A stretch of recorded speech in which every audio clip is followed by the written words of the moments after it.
the ball. Three on its way.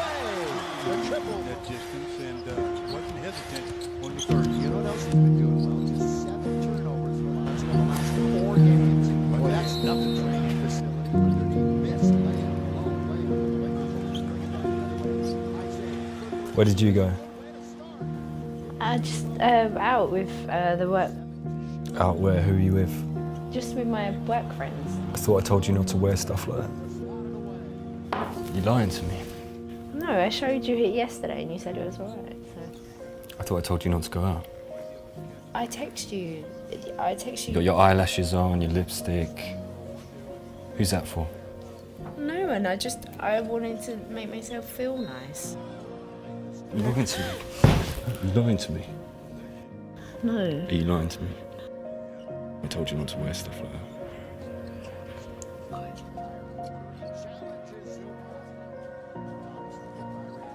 Get out of that stuff. Go and get changed. Now, go.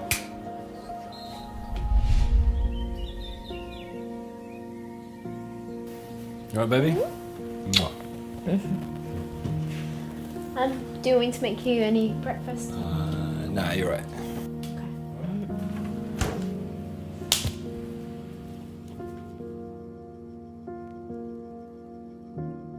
There are wounds that never appear on the body that hurt more than anything that bleeds. Emotional abuse is as bad as physical abuse, if not worse. Just because a person doesn't put their hands on you doesn't mean they're not abusive. Abuse is control. Abuse is disrespect. Abuse is internal pain. Don't settle for emotional abuse thinking it's okay just because it's not physical. If you're afraid of your partner when they're angry, if you're afraid of how they'll react if you disrespect them, if you're afraid of what their response or reaction will be to you doing something or showing an interest in something, you're already experiencing this. Sometimes we want to be loved so badly that we can't even tell that it's not love. And if the wounds on people's heart and the bruises on the soul were translated onto their skin, we wouldn't even recognize them. Being alone may scare you, but being in a bad relationship will scar you. You don't let go of a bad relationship because you stop caring about them. You let go because you've started caring about yourself. It's better to break your own heart by leaving rather than have someone else break your heart every day while you stay with them. And remember, the problem is that we want to be loved so badly that we can't even tell that it's not really love.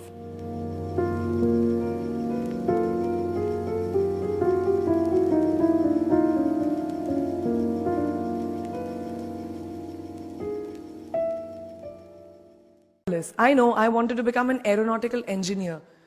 What am I today? I'm an actor, I'm a singer, I'm an author, I'm a producer, I'm an artist. How did I go from becoming an engineer to all of these things? I made choices. The choices that I wanted for myself. I want everything. Mujhe sab kuch chahiye. And there is nothing wrong with that. As long as you're not harming someone or doing something wrong, don't be scared to want more for yourself than you ever thought you could. A few years ago, I was shooting a film called Dawn 2. You've heard of that, right? So it was chosen to be shown at the Berlin Film Festival, Berlinale, and my entire team was flying for the premiere, and it was a very exciting time. But at the same time, I was invited for the first time to attend the Grammy Awards in LA. So now when I was doing music, it was this big choice. Both the events were literally taking place one day apart in completely different time zones, Berlin and LA. My team and everyone around me told me, no, it can never happen. You have to choose what is your priority. And you know what I did? I made some insane connections. Mumbai to London, London to Berlin, Berlin to Amsterdam, Amsterdam to LA, LA to Mumbai in 3 days. And I made it happen. People have written me off several times in my career. Sometimes they didn't agree with my choices. When I played a negative character in my film Aitraz, very early in my career, I was told I'll be a vamp and no one will cast me as a heroine. When I took on a female-centric film called Fashion, again very early on in my career, I was told that was not norm. When I signed a US TV show at the height of my film career in India, each time the risks were huge. The stakes were high and the repercussions could have been, to say not the least, career ending. As of now, I can say that my risks and the gamble was worth it. You know why? Because I backed up those risks with my 100%. Especially in this age of social media, it's so easy for us to be confused between the voices that actually matter and the opinions of faceless people writing behind the anonymity of what the web offers. They don't matter. Life's journey is not to arrive at your graveside safely in a well-preserved body, but rather to skid in sideways, completely worn out, and say, holy shit, that was a ride. That is how I want to go. You know, and so my job was to clean these 7 floors between Friday and Sunday. So every time I would go to the 7th floor was the CEO's office. So I would bust in like I was the CEO. I'm dreaming like I'm the CEO now. And who would have ever thought? I've been blessed. And here I am the CEO of my own company.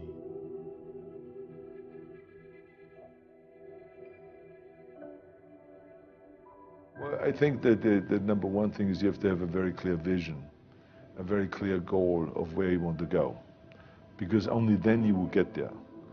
You can have the best airplane or the best ship in the world, but if the captain doesn't know where to go, he will just drift around.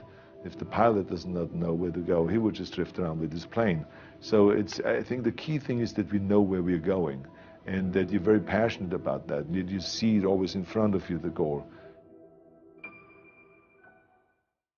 To thrive in whatever you do, please understand your terrain. Know what your target is. Don't guess it. Be as clued up as the next man, because that's your petrol. That's your fuel to get you moving. If you don't know where you're going, what your targets are, you're never going to get there. Period. And the other thing that's important is that you got to shoot for the top. You got to go and really have big goals and think big. Because then you're going to get big. Then you're going to go and achieve big things. That is the most important thing. You know, we don't achieve big things by accident. I have to tell each and every one of you that it doesn't matter how old you are, how young you are, your age, you can achieve anything that you set your mind to. And I always say, if I can do it, anyone can do it. If you think that you're going to go and accomplish something really special and be the best in anything in the world, and you think you can do it without working, you make a big mistake. Because no matter what I did, if it was in bodybuilding or in acting or if it is in the political arena, it always took a lot of work. And you got to put out, and you got to, you know, sometimes make a lot of sacrifices and all this. If you're not willing to work hard, forget about it. I truly believe we are all equal as human beings. If we are obsessed with something and we truly pursue our passion with everything we have, regardless of anything else, if you are obsessed, work hard, put in the time, you will succeed. And that is a philosophy that I carry, my coaches carry. And to see LeBron James, who's like a mega superstar over here and a phenomenal athlete, share that belief is inspiring right back to me. It shows that we are thinking correct. You know, this is hard work. This is an obsession. Nothing can beat hard work.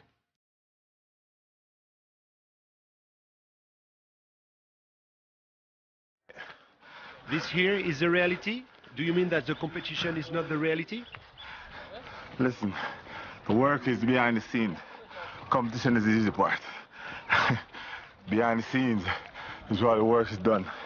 And everything is done to get to that one race that you need to run.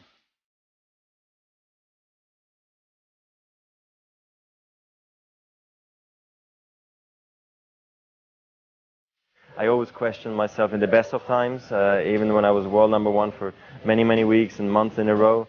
At certain times during the year I said, what can I improve? What do I need to change? Because if you don't do anything or you just do the same thing over and over again, you stay the same. And staying the same means going backwards, because the other guys are working hard and improving. So I always needed to find ways to improve my game as well. I very often watch a lot of young people sort of meander around without any idea about why they're doing what they're doing. I mean, to want and to be ambitious. One morning, a young boy was walking along the beach, and he came to a part of the beach where thousands of starfish had been washed up during a terrible storm the night before. Now, he knew that if the starfish were out of the water too long, all of them would die. So whenever he went to a starfish and passed one, he'd pick it up and throw it back into the ocean. And people watched him with amusement. And he'd been doing this for some time, and then a man approached the little boy. And he said, "Little boy, why are you doing this? Look at this beach. You can't even begin to save all of these starfish, and to be honest, you probably won't even make much of a difference." And the little boy seemed crushed and suddenly deflated. But after a few minutes, he bent down, picked up a starfish, and threw it as far as he could into the ocean. Then he looked back up at the man and replied, "Well, I made a difference to that one." And the old man looked at the boy and thought about what he had said and done, and he was inspired. He decided to join the little boy and started throwing starfish back into the ocean. Within minutes, many other people joined in, and almost all of the starfish were saved. So just remember, when you're listening to a story like this, you're never too small to make a difference in someone's life. Don't worry if the difference that you make is a big difference or a small difference. The only thing that you should be focused on is trying to make a difference in the world.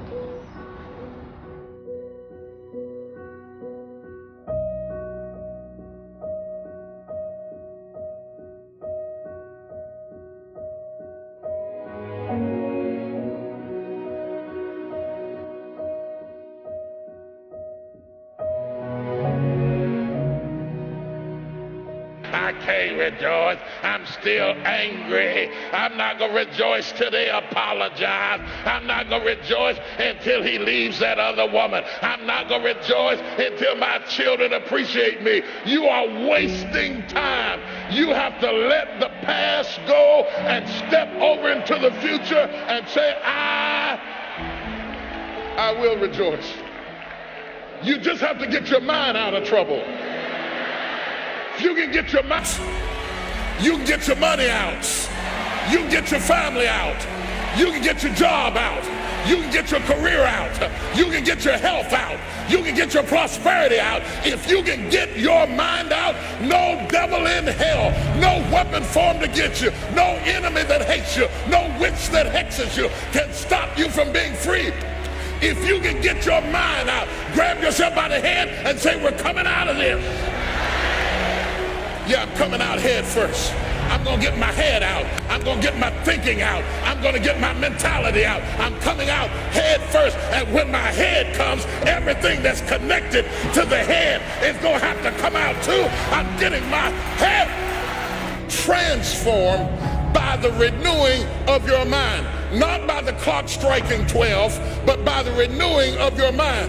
I'm going to tell you why watch night is going to have meaning to you. Not because it's midnight, but because some of you have gone through so much hell last year that the trouble you went through forced you that you know you can't go into the future thinking like you were thinking and feeling like you were feeling. You are forced to the point that you have got to get your head out first and everything else is going to follow.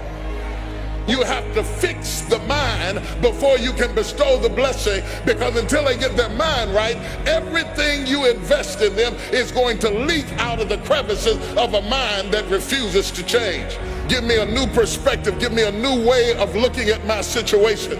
Give me a new way of looking at my circumstances. Get my mind ready for this year, because when I get this year, there's going to be blessings, there's going to be miracles, there's going to be opportunities. Oh yes, it's going to be some struggles, it's going to be some challenges, it's going to be some tests, but even the struggles are an opportunity for me to show off the victory if my mind can handle the change.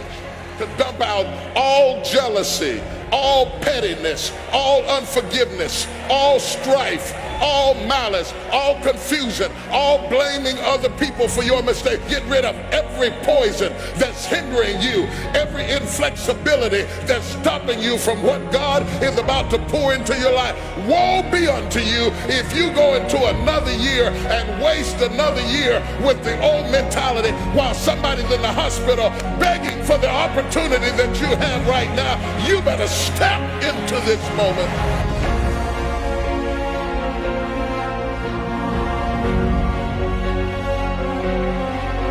Questions like that, the interviewer is going to be giving you the answers to what it is that they're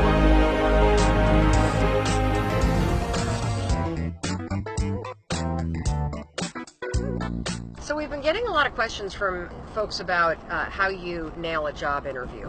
There's some really interesting research about this, and so I want to give you some advice that I know works based on research and based on experience. And you know that I like to focus on the things that you can control, so understand that you're always going to feel nervous before an interview, and that's normal, but you do not have to let the nerves impact you negatively. So there's a couple things I want you to understand. Number one, preparedness is critical. The more you know about the company, about what other employees have said about it, what the interviewer is like, what their background is, the less nervous you're going to be. So one of the best things that you can do is spend a lot of time researching the company, go on Glassdoor, see what former employees have said about the company. If you know who's going to be interviewing you, stalk the interviewer. If you simply Google the name of the company and job interview, you're going to find a blog or something where somebody's written something.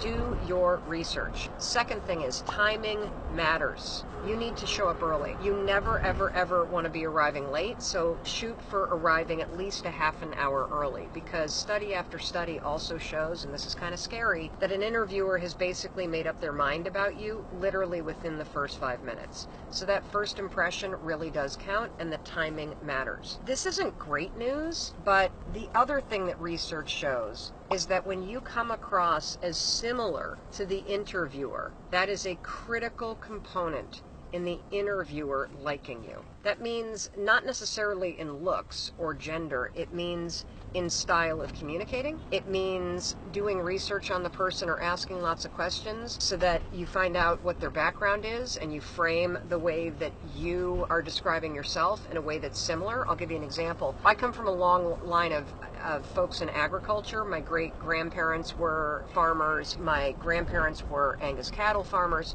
Whenever I'm in front of an audience that is in the agriculture business, I make sure to put up a photo right away in the beginning of the speech and somehow tie it in that I come from an ag family. Why? Well, it immediately establishes resonance because the audience realizes I'm similar to them in terms of my family history, and that increases my ability to influence and be liked by that audience. So that's a really important part, and it also goes back to why the research is super important. We've talked about research, we've talked about timing, we've talked about the fact that you got to find these moments where you can say that you're similar. Oh yeah, I grew up in the Midwest. Oh yeah, I was in the Greek system in college. Oh yeah, I once had an internship selling blah, blah, blah, blah, blah. Ask a lot of questions. Questions that are really good are these. What's the culture like at this company? What do you think is going to make a candidate that you hire for this position successful? What are the core attributes? When you ask questions like that, the interviewer is going to be giving you the answers to what it is that they're looking for. So listen intently and then frame the conversation so that your answers address those particular things that the interviewer just told you. There is some research that says that having a strong handshake is really important because it goes down to the first impression. I often, as I'm reaching, I don't know, I'd say half the handshakes I do I kind of miss, and I give the kind of weak thing because I'm not paying attention. You know what I do when I realize I've just given a really limp, odd handshake is I go, let's do that again. I didn't extend my arm all the way. They laugh, it breaks the ice, and it's really important in terms of first impressions. Oh, one more thing, and I give this advice in almost every video because it actually works. On your way to the interview, as you are driving there, I want you to think of how excited you're going to be when you get the job offer. That's your anchor thought. That's going to ground you. What are you going to do to celebrate when they tell you that you get this job? Now, you're going to use that to manage your nerves. As you walk into the place to do the interview, you're going to say to yourself, I'm so excited to get this job. And then you're going to imagine yourself celebrating. And the reason why this is important to do is because the nerves that you feel stepping into a situation that is unknown, like an interview always is, that is going to trigger your nerves. That's normal. If you start worrying about the interview before you start it, you're going to escalate the nerves. Cortisol, which is a stress hormone, is going to flood into your brain, and that is going to impact your ability to focus. It actually interferes with the functioning in the frontal lobe. And so in study after study at Harvard Medical School, when they taught students to say, I'm excited to take this test, I'm excited to give this speech, every single student who used that strategy performed better, and so will you. And I think you got it. And anytime you start to feel a little nervous or start doubting yourself, just be like, I'm so excited to get this job, I'm so excited to get this job. And you will calm your nerves. And look, you're either going to get it or not. If you follow that advice, we're tipping the odds in your favor. But if you don't get it, it wasn't a fit, move on and go to the next one.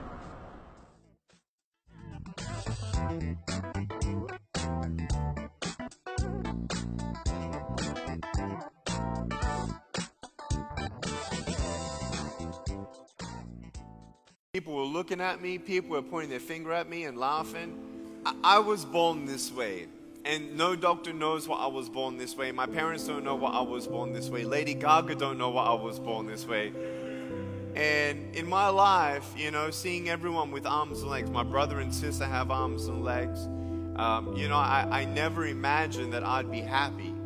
But we got to understand that brokenness is brokenness, but hope is hope.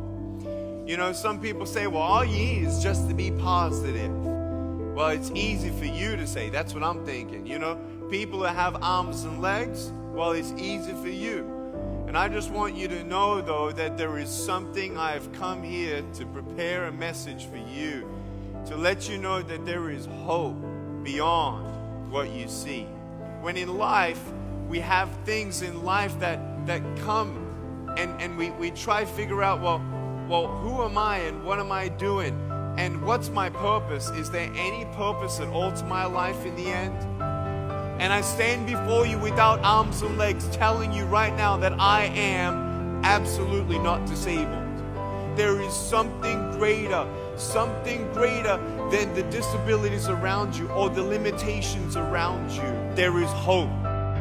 Have you ever thought about what will happen when machines become smarter than us, when they become faster than us, when they become better than us? There's already people and views about how this is the biggest risk for humanity, about how this is the moment when there's warning signs about our potential future from the likes of Elon Musk, Mark Zuckerberg, and Bill Gates. Movies like Ex Machina, The Terminator, The Matrix all shed light on some of the possible dark outcomes of artificial intelligence suddenly going rogue. This idea has been around for decades, but it seems like it's getting closer to reality. Artificial intelligence has already permeated more of our lives than we even know. It can already search the web quicker with more accuracy. It can work in deadly environments, surviving what no human can, like deep space, the oceanic benthos, inside a radioactive reactor. It can even translate many languages. Nick Bostrom wrote that the human brain has capabilities that the brains of other animals lack, and it is to these distinctive capabilities that our species owes its dominant position. However, if the human brain was to be surpassed by the artificial intelligence, that would lead to an intelligence far more powerful than we've ever witnessed. So our fear is that as we teach machines to simulate and imitate our thinking and behavior, that they'll have the intelligence to own us, they'll have the power to control us. But actually we have one advantage. If their thinking is wired like ours, if their behavior is based on the foundation of ours, then they will simply be an infinitely enhanced version of us. Their propensities will be defined by ours. Their creativity will be defined by ours. Their deficiencies will be defined by ours. Until we clear the clutter from our mind of greed, power, arrogance, and control, the intelligence will have that to that degree until we're able to prioritize acts of kindness, focus on empathy and compassion. The intelligence will to that degree. And so if we place more emphasis on gratitude than gratification, harmony than harm, empowerment than power, then that will be mirrored in whatever we create. And therefore, anything that we fear is simply a reflection of our flaws.